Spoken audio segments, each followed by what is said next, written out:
Hey everyone, my name is Onati, founder of Feedback, a leadership development organization that specializes on employee feedback. So I went ahead and did a little bit of research on what the word feedback means. Okay, so I went and studied and just to check Google and some literature written on what the word feedback means. So feedback itself is communication. Really, it's communication from the people that are observing or the people that are receiving the performance or the treatment or receiving communication from someone else or another source. When another source communicates, you communicate back to that source. Okay, so when somebody talks to you, you talk back, you are giving feedback based on what the initial feedback, initial communication was.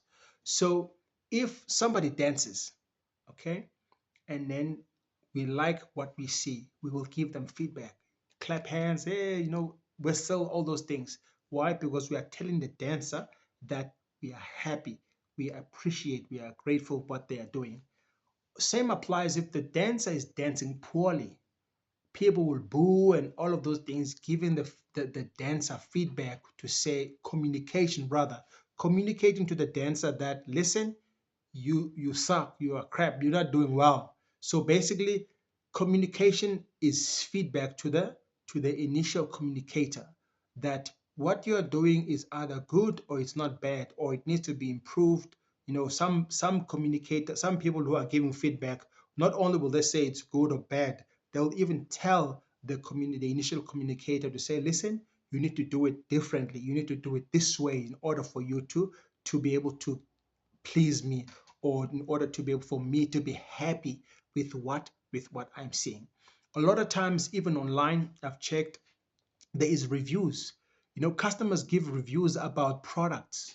Customers giving reviews about how happy they are or unhappy they are about the performance of a specific product or a company. This is feedback that the customers are giving to the initial communicator. A customer a supplier can communicate to the customer by giving them the product. The customer buys the product, and the customer, for example, does not find the product to, they're not happy about the product.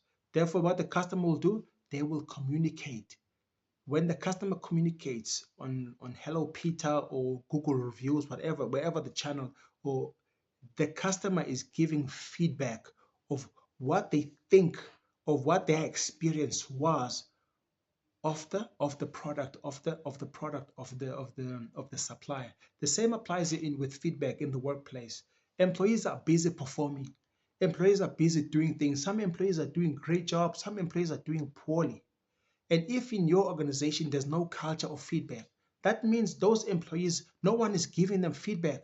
No one is giving them reviews about how well they are doing. No one is giving them reviews about how poor they are doing. So people are just carrying on doing whatever they want, and nobody is being told whether, listen, you are doing great or you need to work here and there.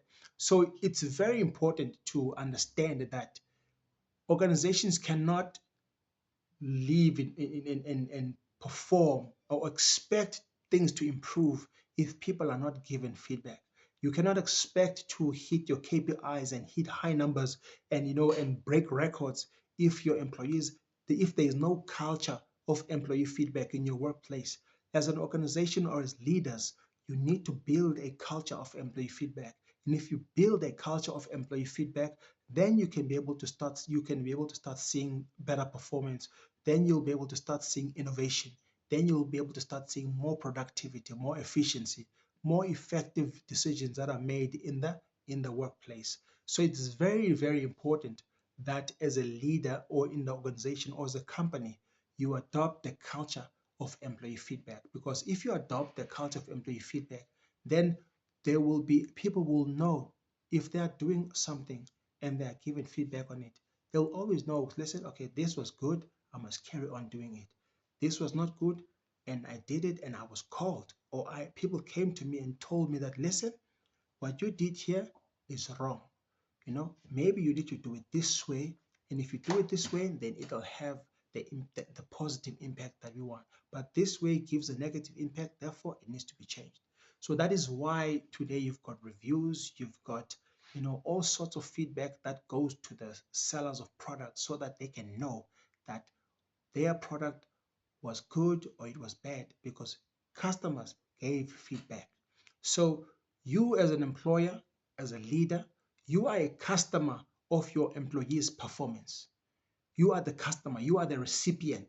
Your employees perform, you receive the performance. Either the performance is good or it's bad. When it's good, as a leader, you must say, listen, great job, the performance was good. But if the performance is bad, you also need to say, listen, dude, that was not cool.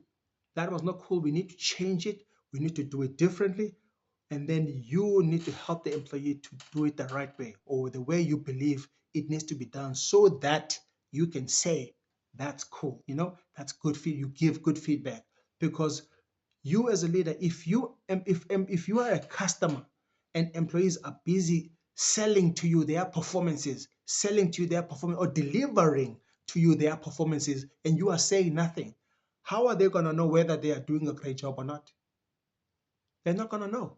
So that is why, as a leader and as an organization, we need to build a culture of employee feedback in the workplace. Thank you.